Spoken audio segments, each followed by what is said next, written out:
Yang kami hormati Bapak Pimpinan atau Kepala UPJ Makassar ada di tengah kita, dan kami hormati Bapak Kepala Desa Kabupaten Maros, kemudian yang kami hormati tim PKM dosen Universitas Terbuka dan rombongannya. Bismillahirrahmanirrahim. Assalamualaikum warahmatullahi wabarakatuh. Bapak Pimpinan UPBD UT Makassar yang kami hormati, Bapak-bapak dosen dari Universitas Terbuka yang kami hormati,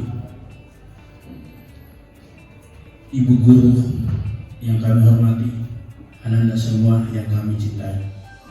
Pertama-tama, marilah kita senantiasa memanjatkan puji dan syukur kepada Allah Subhanahu wa Ta'ala, karena alhamdulillah pada pagi yang cerah ini, yang kita tahu bahwa suasana sekarang COVID itu malah di akhir terlihatnya semakin meningkat. Tapi karena alhamdulillah berkat rahmat dari Allah Subhanahu wa Ta'ala, pada pagi ini kita masih menyempat hadir di sini dalam rangka mengisiskan diri bahwa kita semua ini adalah orang yang siap nanti insya Allah menjadi penerus generasi bangsa. Amin ya rabbal alamin. Bismillahirrahmanirrahim. Assalamualaikum warahmatullahi wabarakatuh. Selamat pagi dan salam sejahtera buat kita semua. Alhamdulillah pada pagi hari yang cerah ini kita dapat berkumpul bersama-sama di SMA 6 Maros. Namanya apa? SMA 6 Maros apa? Kampung daerahnya apa? Wartoa. Tentu kami mengucapkan terima kasih kepada Pak Kepala atas kesempatan diberikan kepada kami untuk mendarbaktikan ilmu kami, sharing. Kami bersama dengan tim dosen Pak dari Universitas Terbuka, alhamdulillah saya bisa menghadiri pada acara hari ini. Yang tentu kami sangat senang dan bangga Pak, karena saya mendengar dari Pak Kepala tadi bahwa ini bukan pertama kali, dan mudah-mudahan kedepannya kita bisa melanjutkan Pak dengan berbagai macam program yang ada di kami dan juga yang ada di Bapak, kita bisa bersinergi secara bersama-sama, karena yang namanya di dunia pendidikan, di pendidikan tinggi tentu banyak hal yang bisa kami sinergikan Pak dengan pihak sekolah menengah. Perlu kami sampaikan Bapak Ibu sekalian, adik-adik, bahwa kami dari Universitas Terbuka, mungkin adik-adik sudah pernah mendengar Universitas Terbuka?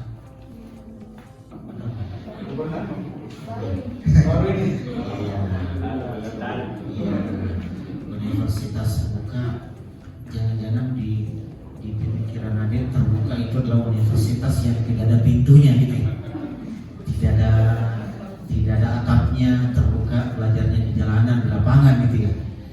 Nah, perlu adik-adik ketahui bahwa kami dari Universitas Terbuka ini merupakan salah satu universitas negeri yang menyelenggarakan pendidikan secara terbuka dan jarak jauh.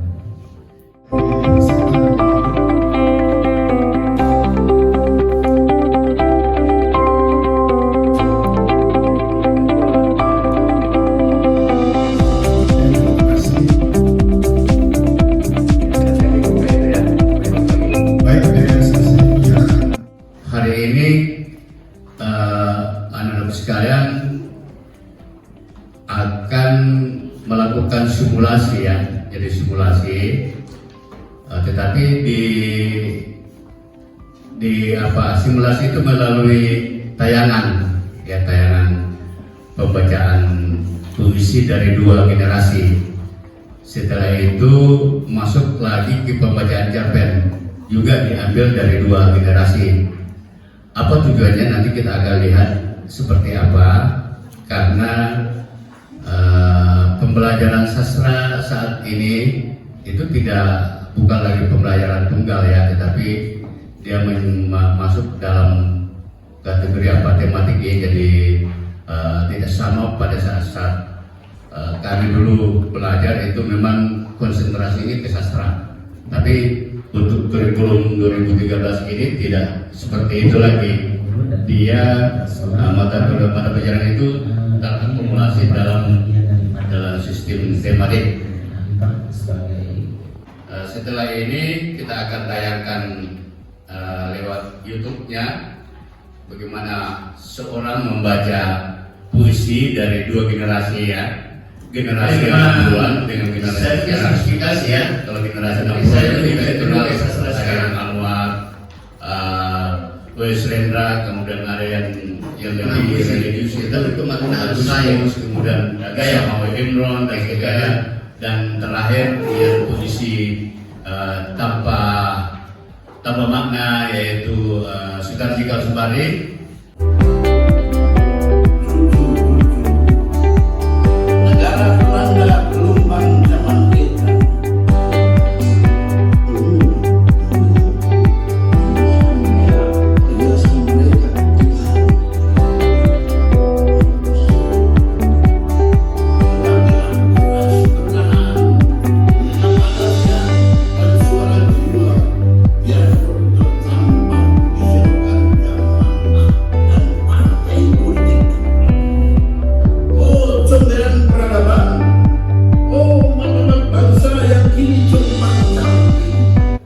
Berdasarkan yang saya tanggapi dari video di atas, pembawaan puisi pertama oleh W.S. Rendra itu terlihat semacam lebih tegas, cuman hanya dia di tempatnya hanya tangannya yang digunakan sebagai apa lagi namanya? Ya, stylenya. Kalau yang untuk puisi kedua yang dibawakan oleh Gusmus, dia terlihat pembawaannya lebih santai, terus juga Semawi sama Imron. Kalau sama Imron dia tegas pembawaannya, terus juga kayak ada lawak-lawaknya sedikit. Kalau yang saya lihat Iya. Oke, yang lain gimana? ya. Oke, saya kira sudah bagus ya. Jadi yang saya tangkap dan yang saya dengar untuk pembaca puisi pertama W.S. Rendra, dia itu pembawaannya tegas dan tajam. Dia terfokuskan ke ekspresi. Yang kedua itu Gusmus, dia ada sedikit gerakan tangannya yang lebih banyak dibanding yang pertama. Dia tegas tapi santai. Yang ketiga, terus yang kedua juga katanya bermakna dan terulang. Selalu menyebut kalimat-kalimat yang terulang tapi ada makna. Yang ketiga,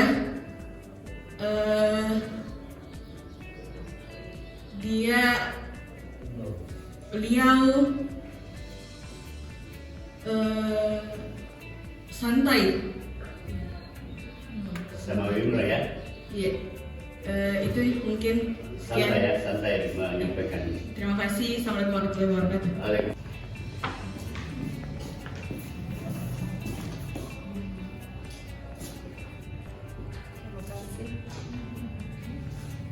Assalamualaikum warahmatullahi wabarakatuh.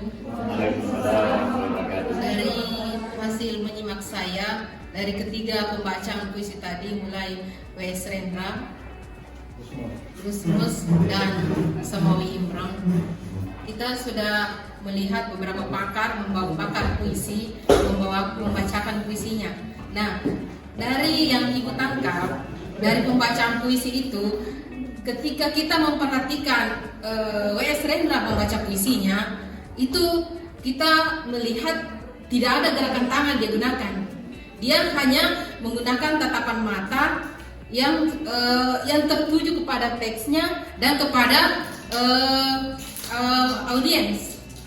Yang kedua, ketika saya menyimak dalam pembacaan puisi W.S. Rendra itu diberikan unsur-unsur keberanian di situ dalamnya, penegasan. Ada kata-kata tegas yang tidak diselingi dengan candaan di situ. Itu bagian dari puisi pembacaan puisi W.S. Rendra. Yang kedua, setelah Ibu simak pembacaan puisi Gusmus, beda dengan W.S. Rendra. Gusmus di sini dia banyak menggunakan gerakan tangan. Style yang digunakan yaitu gerakan tangan ketika dia menekankan pada pembacaan puisi tersebut. Misalnya dia katakan emas yang digali, ketika dia mengatakan digali, dia gerakan tangannya ke bawah. Jadi itu sebagai penekanan bahwa kita bisa memaknai kita bisa memaknai lebih dalam puisi itu. Itu dalam pembacaan puisi Gusmus. Yang kedua, Gusmus juga di sini pembacaannya santai, tidak monoton. Dia membaca secara santai puisi itu. Untuk style yang ketiga yaitu Samawi Imron. Pada Samawi Imron dia juga menggunakan gerakan tangan, tetapi tidak sebanyak dengan Gusmus. Samawi Imron lebih menciptakan stylenya ini lebih menciptakan keakraban kepada audiens. Dia menciptakan keakraban kepada audiens ketika dia membacakan puisinya. Jadi ada unsur leluconnya, ada unsur tanya jawabnya dengan audiens, sehingga audiens yang mendengar puisi itu merasa ikut atau merasa bahwa puisi tersebut itu ada dalam kehidupan sehari-hari kita. Bahwa berarti dia mengatakan di sini bahwa ini pembacaan puisinya kita cirikan dengan tipe keakraban. Berarti ada unsur keakraban yang diciptakan ketika dia membaca puisi. Itu untuk Samawi Imron. Terima kasih dari saya. Assalamualaikum warahmatullahi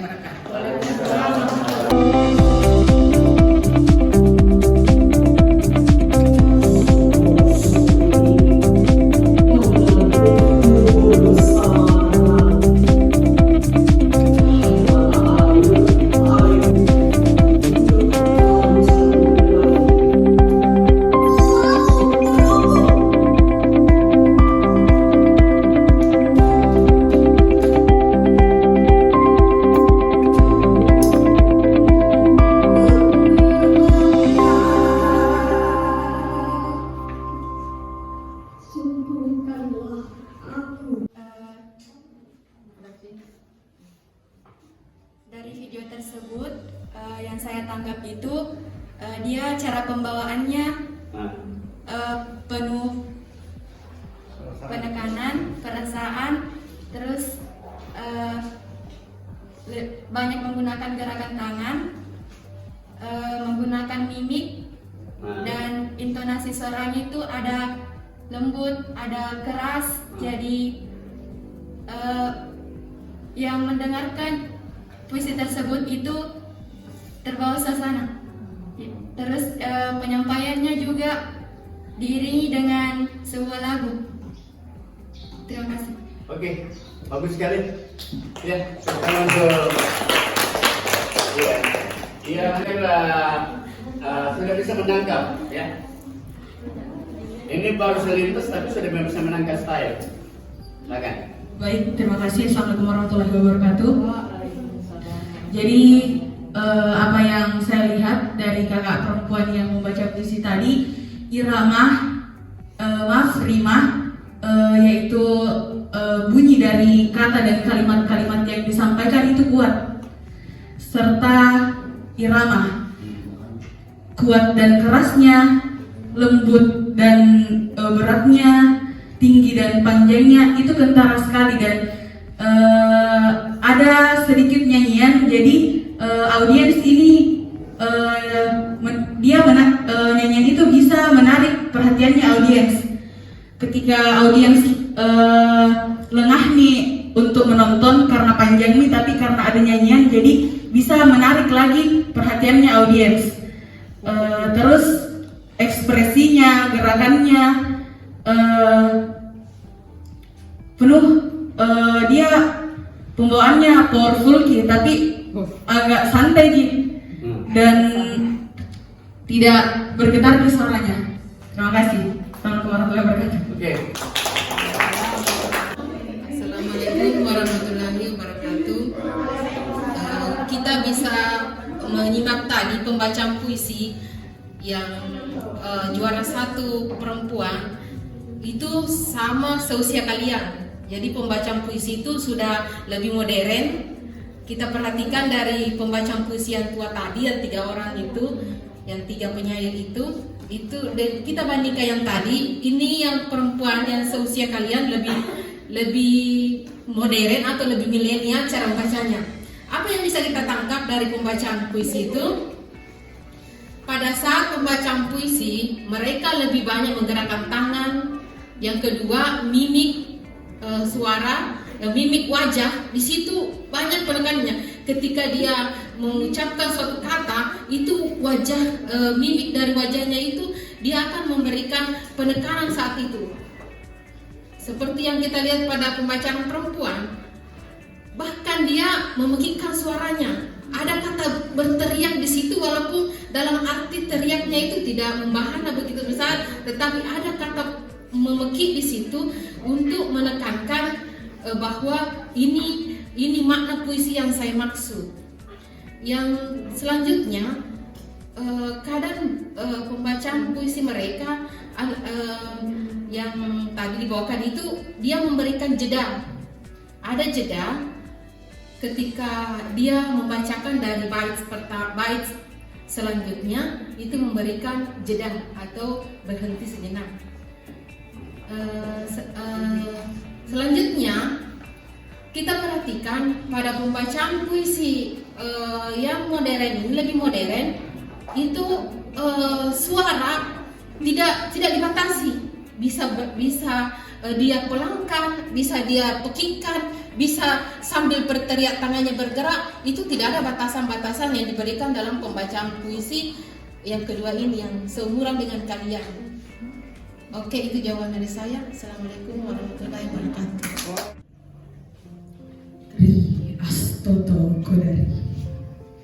Dalam gulungan karyanya, adakah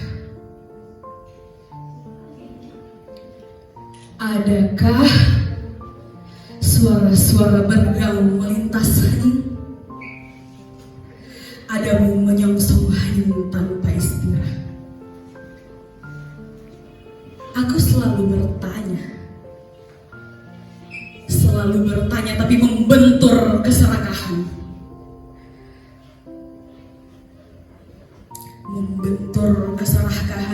Yang tercipta dari huruf ke huruf, dari angka ke angka, dari prasangka ke prasangka, hening melarut kemudian.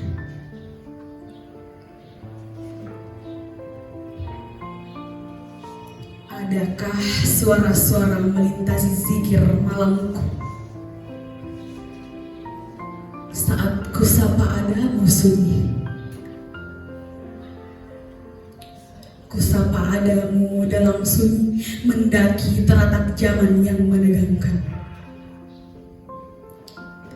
Mendaki alpa demi alpa, ingin ku jabat erat titahmu. Adakah suara-suara mengurung kegelisahan ini? Jalanku masih terbata-bata menuju bilikku. Terima kasih.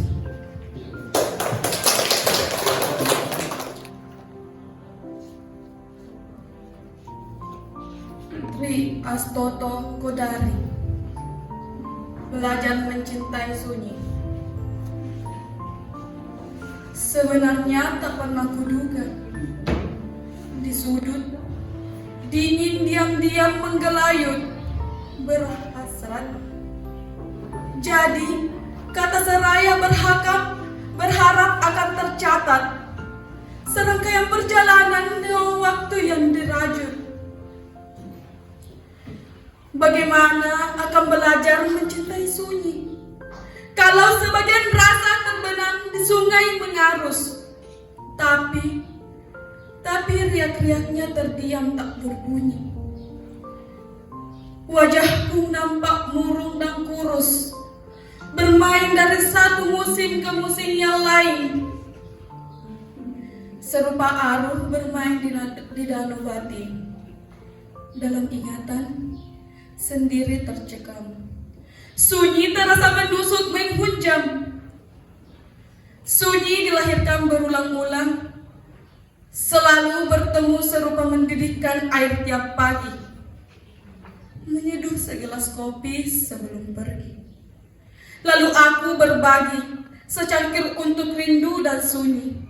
Sisanya diam-diam ku bawa pulang. Terima kasih.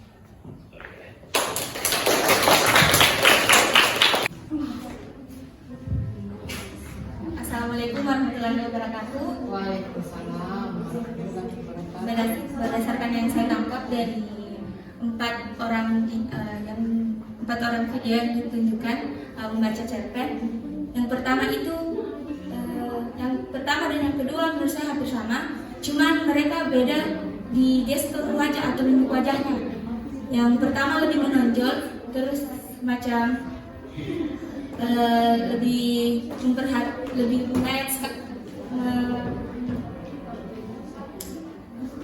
lebih menghayati cerpen yang dibacanya. Sedangkan yang kedua itu terlihat santai. Dan yang ketiga yang dibacakan oleh Abimana, mungkin karena cerpennya berkisah romansa, jadi mimik wajahnya terlihat lebih bahagia begitu. Dan juga untuk orang yang keempat, dia menunjukkan ekspresi mengenai yang kayak pertama tadi, dia yang ada orangnya terjatuh, dia tunjukkan ke kita. Jadi dia seolah membaca, tapi tidak hanya satu orang yang ada di dalamnya, seperti ada orang lain. Mungkin hanya itu dari saya. Sekian. Wassalamualaikum warahmatullahi wabarakatuh. Untuk video pertama, kedua, dan ketiga itu hampir sama. Hanya ada beberapa perbedaan pembawaan dan penekanan, serta di pembawa prosa yang pertama ada sedikit monolog. Sedangkan yang keempat yang berbeda dari yang ketiganya, dia terlihat sudah memahami narasi. Dia sudah memahami betul apa yang ada di dalam narasi dan menampilkan monolog dan dialog ada di dalam pembawaan prosa. Itu mungkin. Terima kasih. Assalamualaikum warahmatullahi wabarakatuh. Setelah kita menyimak video pembacaan prosa tadi, ada 4 yang membacakan. Pada pembacaan pertama yaitu Butet, kita di situ melihat dari keempatnya ini, pembacaan prosa ini ada unsur santai. Jadi seolah-olah dia hanya bercakap kepada audiens. Jadi ada unsur kesantaian di dalamnya. Pada Butet di sini dia santai, tetapi dia ada ketegasan. Apalagi kita melihat tatapan matanya.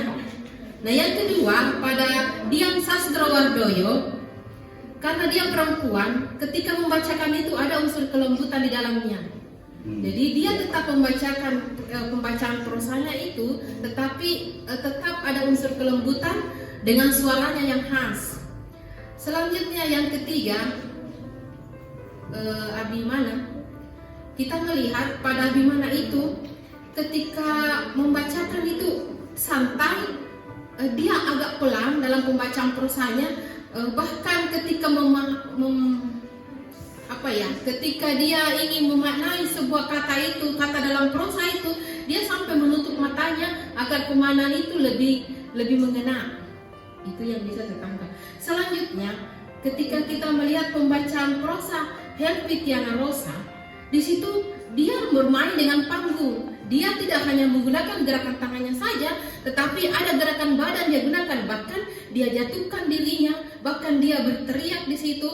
Dan jadi pada saat pembacaan prosanya terlihat sangat santai, sehingga kita bisa mengetahui bahwa seperti ini yang dia maksud. Jadi di situ kita lihat pada Helpitiana Rosa, dia menguasai panggung saat itu, bahkan dia bisa mengelilingi panggung itu ketika dia ingin menjatuhkan tubuhnya, ketika mengatakan kata terjatuh, maka dia bisa menjatuhkan tubuhnya pada pembacaan prosa beliau.